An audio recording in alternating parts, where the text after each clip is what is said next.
नगरीय प्रशासन मंत्री भूपेंद्र सिंह ने लॉकडाउन को लेकर कहा, अब पूरे देश में लॉकडाउन खुला हुआ है, इसीलिए हम लोगों को लॉकडाउन में ही अपनी जीवन शैली ऐसी बनानी पड़ेगी जिससे कि हमारी अर्थव्यवस्था समाप्त न हो। उसी जीवन शैली में हम लोगों को रहना होगा। बाकी कोरोना अन्य राज्यों की तुलना में मध्य प्रदेश में नियंत्रण भी है। वहीं कृषि विधेयक को लेकर कहा, कृषि विधेयक एक ऐतिहासिक विधेयक है। अभी तक किसान को अपनी फसल की कीमत तय करने का अधिकार नहीं था। इस विधेयक के माध्यम से प्रधानमंत्री ने कृषि मंत्री ने ऐसा कर दिया कि किसान अब अपनी फसल का मूल्य स्वयं तय कर सकेगा। वहीं ऑक्सीजन को लेकर कहा, ऑक्सीजन को लेकर राज्य सरकार ने कई प्रयास किए हैं। महाराष्ट्र के मुख्यमंत्री से भी बात हुई है, भिलाई से भी हम ऑक्सीजन ले रहे हैं। साथ ही भारत सरकार ने भी आश्वस्त किया है, जितनी जरूरत पड़ेगी हम ऑक्सीजन देंगे। विधेयक एक ऐतिहासिक विधेयक है।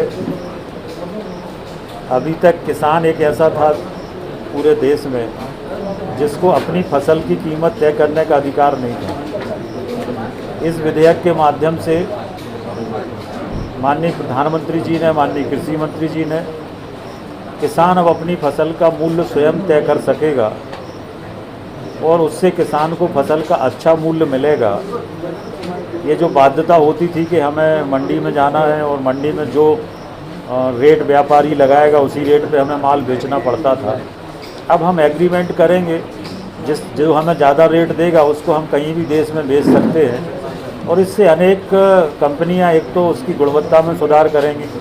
किसी को आलू चाहिए है तो अच्छी क्वालिटी का आलू हो, उसका सीड वो उपलब्ध किसान को कराएंगे, जिससे उत्पादन अच्छा होगा और रेट का पहले एग्रीमेंट हो जाएगा।